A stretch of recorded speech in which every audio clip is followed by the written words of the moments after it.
우리가 요한복음은 신학적 복음서다 이렇게 말을 하죠. 제 1장 1절부터가 아주 심오한 그런 신학을 담고 있는 태초에 말씀이 계시니라 이렇게 포문을 여는 그 말씀이 요한복음인데, 또 요한복음만큼 역동적이고 또 예수님이 만났던 사람들, 또 치유했던 사람들, 또 예수님께 진리를 물었던 사람들, 그리고 예수님께서 베푸셨던 그러한 표적, 7가지 표적을 담고 있는 그것이 바로 또한 요한복음입니다.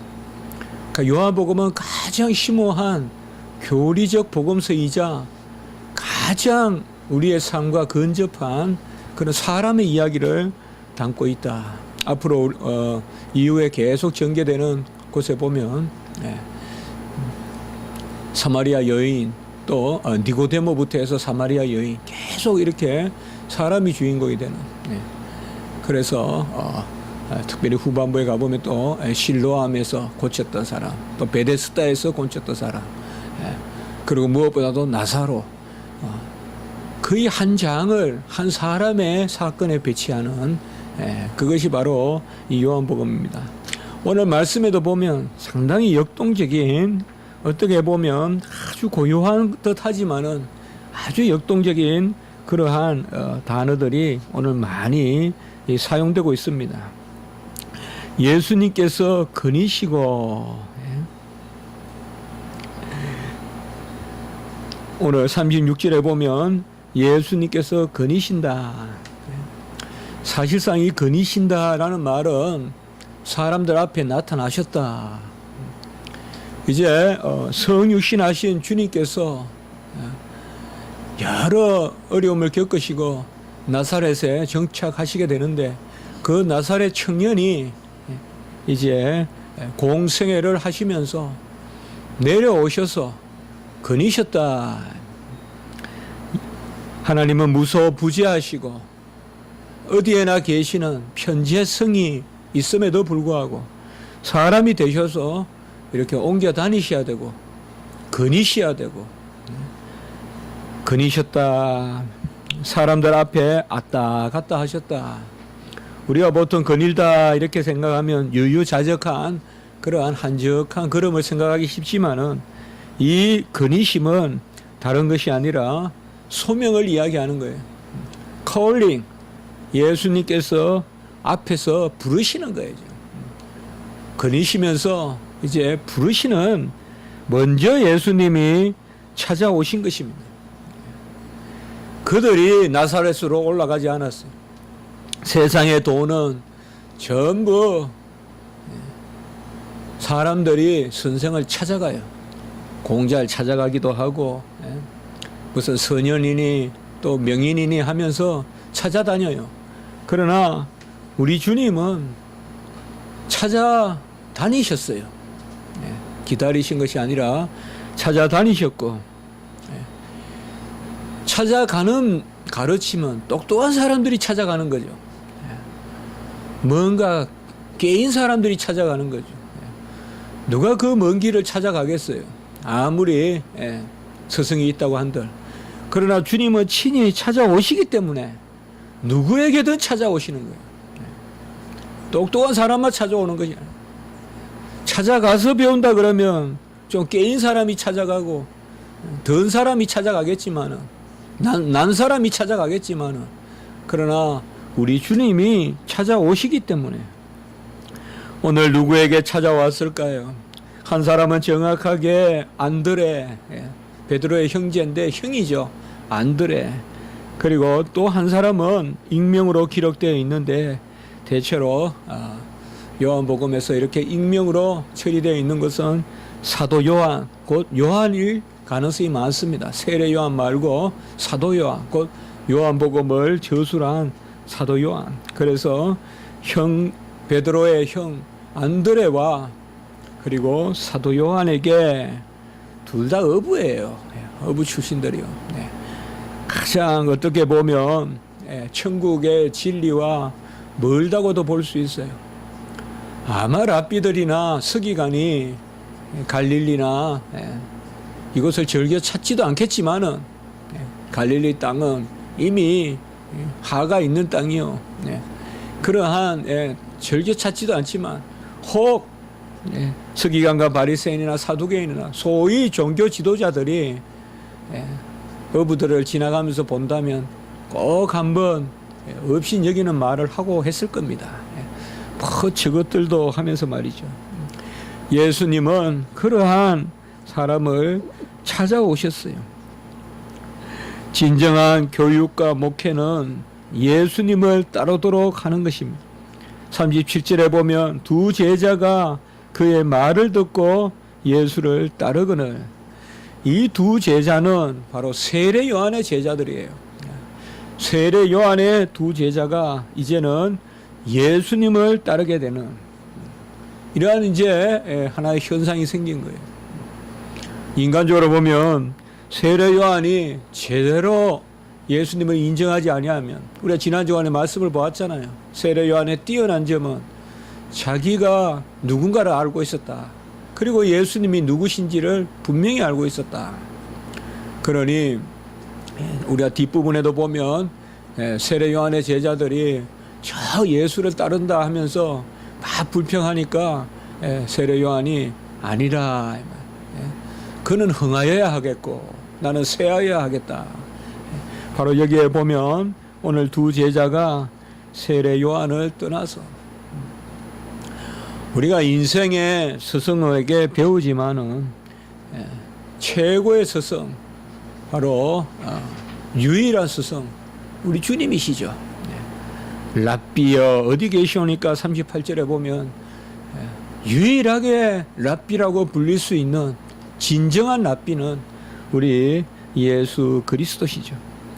그들이 예수 그리스도의 말을 듣고 예수를 따르거늘 예수를 따랐다라고 이렇게 말했습니다. 궁극적으로 우리 인생의 목적은 예수를 따르는 것입니다. 누구를 따르느냐? 예수를 따르는 것이 바로 목적이고, 그의 말을 들었다. 예수의 말을 들었다라고도 볼 수도 있고, 좀 달리 해석하면 세례 요한의 말을 들었다고도 볼 수도 있어요. 그러나 우리가 문맥의 상 봤을 때 분명히 예수님의 말씀을 듣고, 로마서 10장 17절에 보면 믿음은 들음에서 난다 라고 했습니다. 우리 기독교는 말씀의 종교요. 말씀의 종교니 말씀을 듣지 않고는 구원의 역사가 일어나지 않습니다. 믿음은 들음에서 난다. 그리고 들음은 말씀을 듣는다 했으니 믿음은 말씀을 믿는 것이죠. 어떻게? 들어서 믿는 것이죠.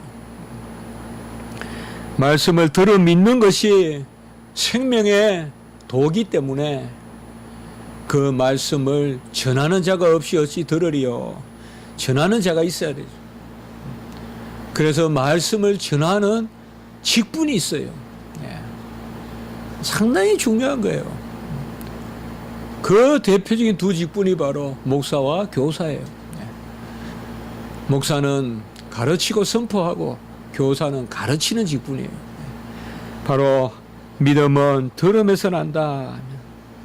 사실 이들은 육성을 들었지만 우리는 영의 음성을 듣고 다 주님을 믿었어요. 주님이 나를 구체적으로 부르는 그러한 육체적인 육성으로 나를 부르진 않았지만은 영성으로, 영의 음성으로 우리는 다 믿게 되었고 말씀을 듣고 믿게 된 거예요. 그래서 예수를 진리 가운데 믿게 된 것이죠. 진리의 역사가 이미 일어난 거예요. 성령이 진리의 영이기 때문에 성령이 임할 때 우리 안에 진리의 역사가 있고, 그 진리의 역사는 감동 감화를 동반해요. 성령은 전하기만 하는 것이 아니라 움직여요, 우리를. 그래서 성령은 능력도 있고 효과다 하면 바로 작용을 한다 이 말이에요. 같이 합니다. 능력과 작용.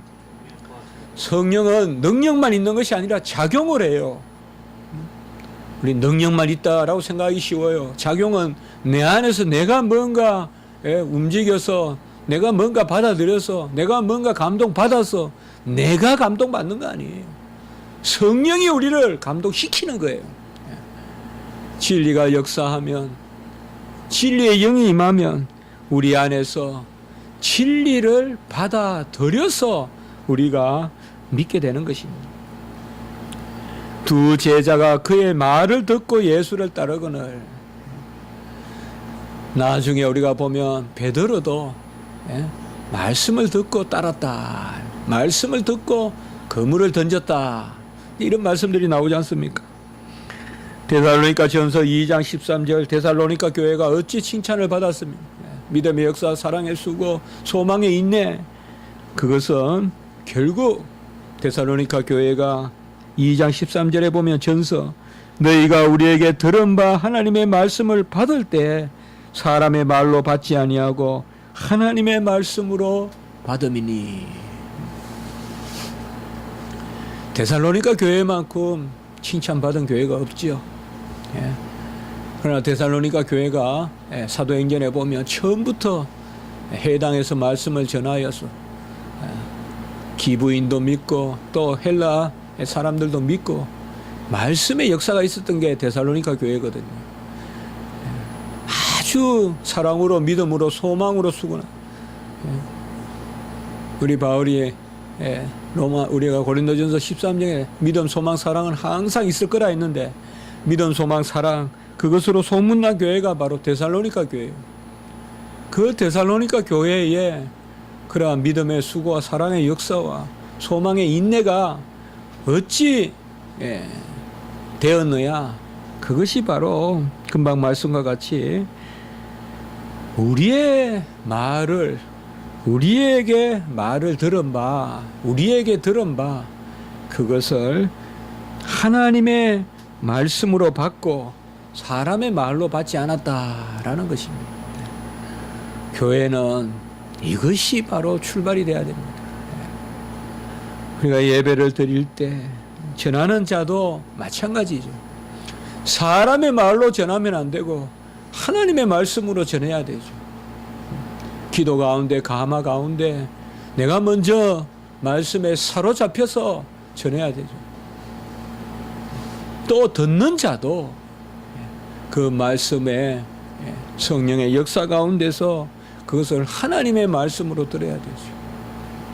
이것만 있으면 교회가 돼요. 칭찬받아요. 모든 고리가, 여기에서 고리가 끊어지면 악순환이에요. 강단에 선포되는 말씀이 그저 생생한 사람의 소리로 들리면 이게 교회는 영적 공동체, 믿음의 공동체, 한 진리의 공동체가 될 수 없다.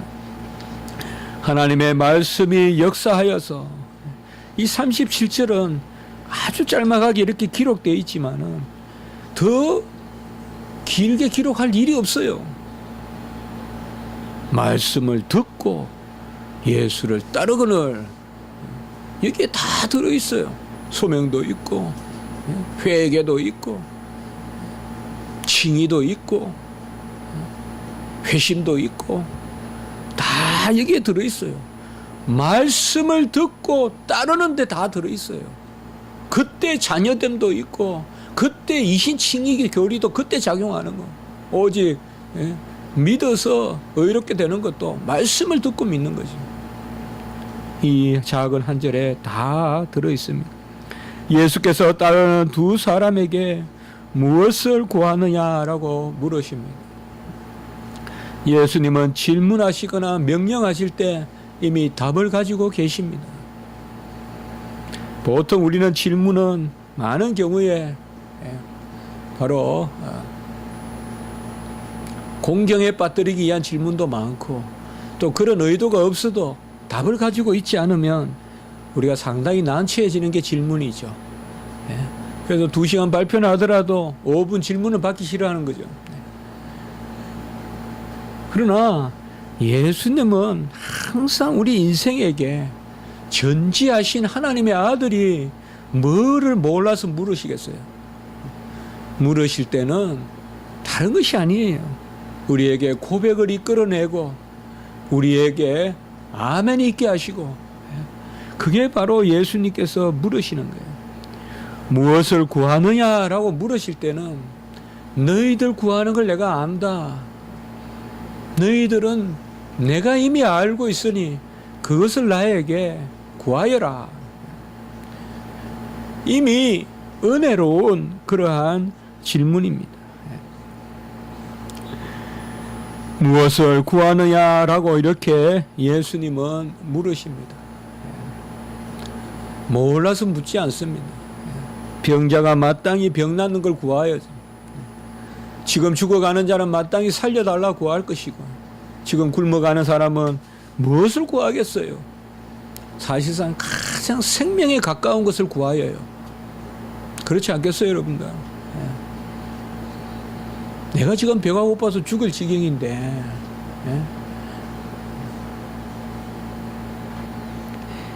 우리가 서울대 병원에 가서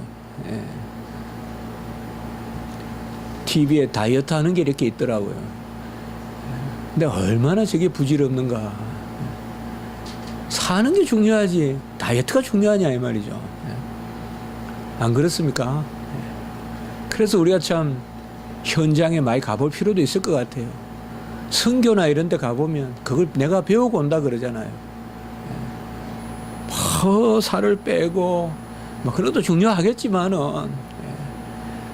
아주 우리가 급한 일을 당하면, 우리 자녀들이 급한 일을 당하면 뭐 자녀가 키가 뭐 5cm 크고 작고 그 아무 의미가 없어요.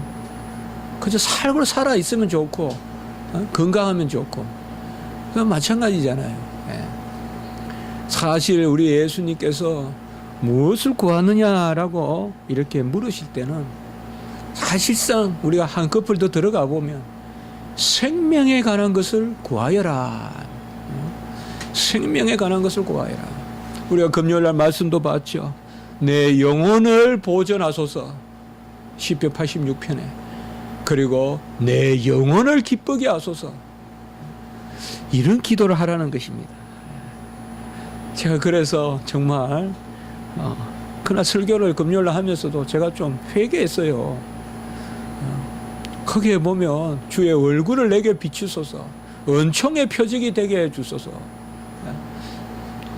우리 너무 공로 중심의 기도가 아닌가. 그리고 그걸 기뻐하려고 하지 않은가. 은총의 표적. 나는 아무것도 할 수 없어서 주님이 다 했다는 그 은총의 표적. 그게 내가 돼야 되지 않겠는가. 여러분도 한번 그렇게 해보면 좋겠어요. 내 영혼을 기쁘게 하소서. 참 이런 기도 오랫동안 안 드려도 봤던 것 같아요. 제 마음에 이상하게. 그렇게 평안해요. 내 영혼을 기쁘게 하소서. 그리고 더 편안한 것은 내 영혼을 보존하소서. 무엇을 구하느냐라고 이렇게 물었을 때 사실 랍비여 어디 계시오니까 라고 이렇게 묻습니다. 랍비는 번역하면 선생이라. 사실상 동문서답 같이 보이지만은 여기에도 귀한 진리가 있습니다. 사실상 구하는 것은 궁극적으로 예수님의 존재죠. 예수님이 어디 계십니까? 그게 우리의 모든 강구의 조건이죠. 예수님이 누구신지 알고 예수님이 어디 계신지 안다면 우리는 지금 우리 안에 계시죠. 그래 아직 제자들은 어디 계십니까? 라고 묻죠. 그러면 구할 것을 다 알게 되겠죠. 마땅히 구할 것을 알게 되겠죠. 육체에 속한 것으로 구할 것이 아니라 하나님께서 기뻐하시는 것으로 우리는 구해야 됩니다. 요한복음 10장 10절에 보면 내가 온 것은 양으로 생명을 얻게 하고 더 풍성히 얻게 하려는 것이라.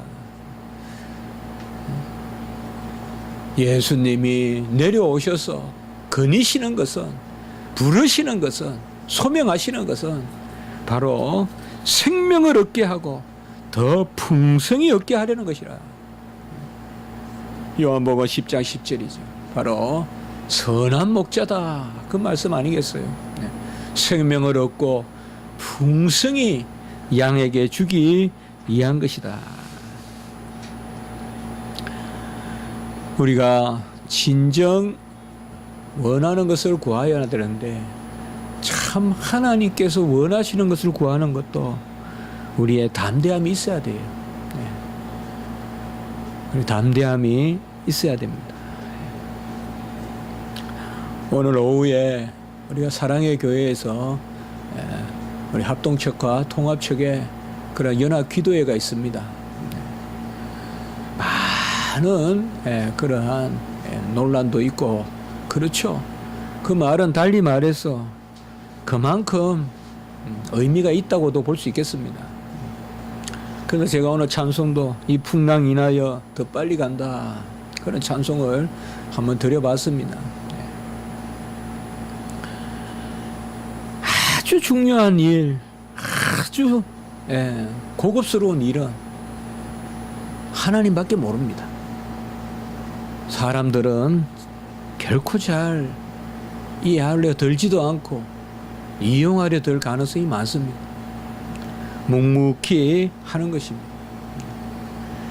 주님이 원하는 것을 기도하는 것은 상당히 용기 있는 일입니다. 상당히 용기 있는 일입니다. 우리는 에레미야나 예스겔이나 이사야나 당대에 존경받은 선지자라고 생각하지 마세요.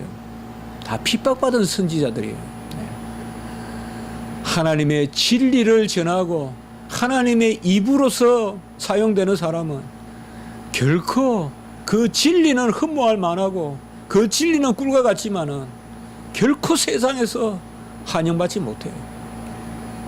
그게 우리에게 주는 진리예요. 사실 진정 하나님이 원하시는 것을 구하고 진정 너희들이 무엇을 구하느냐에 내가 이것을 구합니다라고 예수님께 흔쾌히 내놓을 수 있는 마땅히 구해야 할 것을 구한다는 것은 상당히 용기 있는 일이에요. 그것은 하나님 앞에 내 혼자 방에서 기도할 때도 용기가 필요해요. 그것을 우리가 한번 생각해 보세요. 우리는 기도할 때조차 세속적인 것에 사로잡혀 있어서 잘 안 열려요. 내 입이 하나님하고 나하고 대면하고 있어도 뭔가 내 속에 진심을 이야기하려고 그러면 아직까지 쉽지 않아요. 그것이 바로 주님의 말씀입니다. 오늘 39절에 보세요. 와서 보라라고 이렇게 말씀했습니다. 와서 보라라는 것은 바로 소명에 대한 효과적인 응답입니다. 바로 우리가 이런 것을 유효한 소명이라고도 부릅니다. 바로 주님이 부르신 데 대해서 응답하라 이 말이에요. 와서 보라. 성경에 보면 우리 주님은 많은 말씀 안 해요. 뭐 여차 하니 그렇지 않습니다. 딱 필요할 때 한 말씀 하시고 와서 보라. 이 와서 보라 이게 이제 다음 주에 보면 나다나엘이 빌립을 부를 때 또 와서 보라. 와서 보라.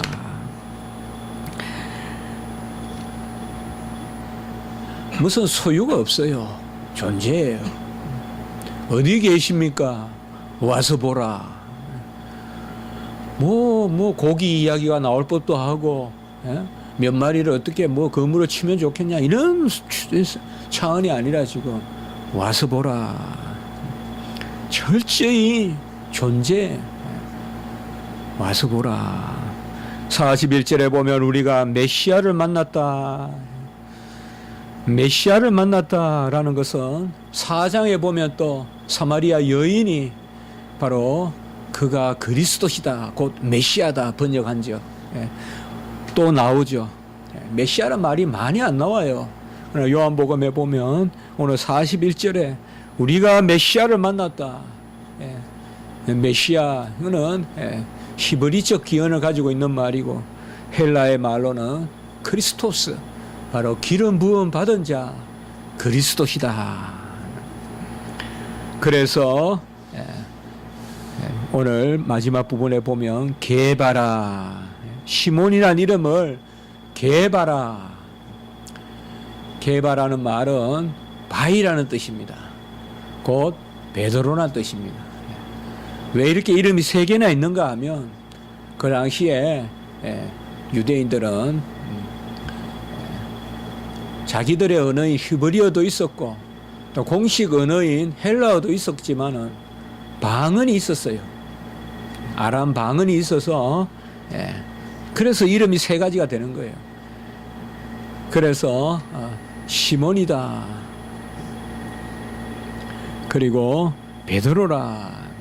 히브리적으로 말하면 시몬이고 헬라적으로 말하면 베드로고 아람적으로 말하면 아람이라면 요새 분쟁이 심한 시리아를 뜻해요. 다마스커스 그쪽에 이제 그 당시 큰 흥왕된 나라잖아요.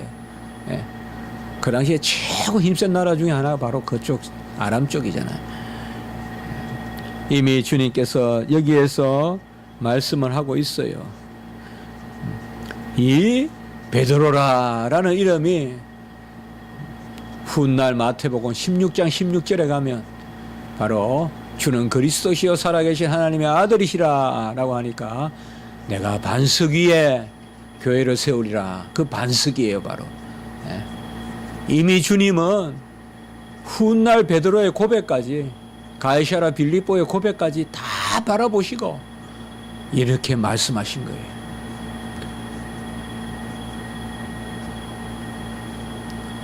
이제 오늘 말씀을 마치겠습니다. 네가 무엇을 구하느냐? 우리의 간구에 화평이 있어야 되겠습니다.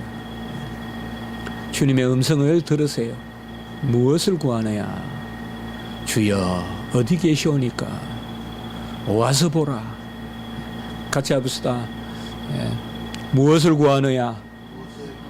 주여 어디 계시오니까 와서 보라. 마치 아무 의미도 없는 말 같아도 여기에 존재의 신앙, 인격의 신앙이 있어요. 주님 계시면 돼요. 주님 계신 곳에 나 있으면 돼요. 기도드리겠습니다. 거룩하고 자비로우신 하나님 아버지, 제자들을 부르시듯 우리를 불러주신 줄을 믿습니다. 무엇을 구해야 할지도 모르고 그저 날마다 손에 잡히는 그물을 들고 날마다 보이지 않는 망망한 곳에 그래도 내 인생의 경험을 의지하여 그물을 던지는, 그리고 혹 잡히기도 하고 잡히지도 않으면 그게 인생이겠거니 하고 살아가던 그러한 어부들에게 우리 주님께서 찾아오셔서 말씀하여 주시고 나를 따르고 와서 보라고 하셔서 주님의 제자로 삼아주시는 그 은혜가 우리의 은혜가 되는 줄을 믿고 더 풍성한 은혜가 되는 줄을 믿습니다. 주여, 주를 모신 자로 기뻐하게 하시고 주를 모신 자로 찬양케 하시고 주를 모신 자로 담대하고 모든 것을 맡기는 저희들의 삶이 되게 해 주시옵소서. 오늘은 거룩하고 복된 주일입니다. 우리의 심령을 정하게 하시고 양이 되게 하시고 하나님 앞에 모든 것을 올려드리는 예배자가 되게 해 주시옵소서. 우리 교회를 불쌍히 여겨 주시옵소서. 모든 영혼들 지체들 사랑하여 주시고 우리 교역자님들 붙들어 주시고 우리 부서를 하나님 사랑하여 주시옵소서. 은밀히 찾아오신 주님이시여 은밀히 저희들을 보아주시고 은밀히 저희들을 이끌어 주시옵소서. 오늘 오후에 있을 아버지의 모임 가운데서 말씀 전하고 또 행사 모든 순서마다 하나님 은혜로 역사하여 주시옵소서. 한국교회를 불쌍히 여겨 주시옵소서. 진리가 더욱 나를 세우듯이 온전케 하시고 그 가운데 사랑의 화평의 교제가 있는 은혜가 있게 해 주시옵소서. 우리 교회를 회복시켜 주시고 하나님의 뜻 가운데 온전케 인도하여 주시옵소서. 하나님이 이를 기뻐하실 줄 믿습니다. 이 일을 마땅히 구해야 될 줄 믿고 기도드립니다. 하나님이여 주의 뜻을 이루어 주시옵소서. 감사하고 구주 예수 그리스도 이름으로 기도드리옵나이다. 아멘.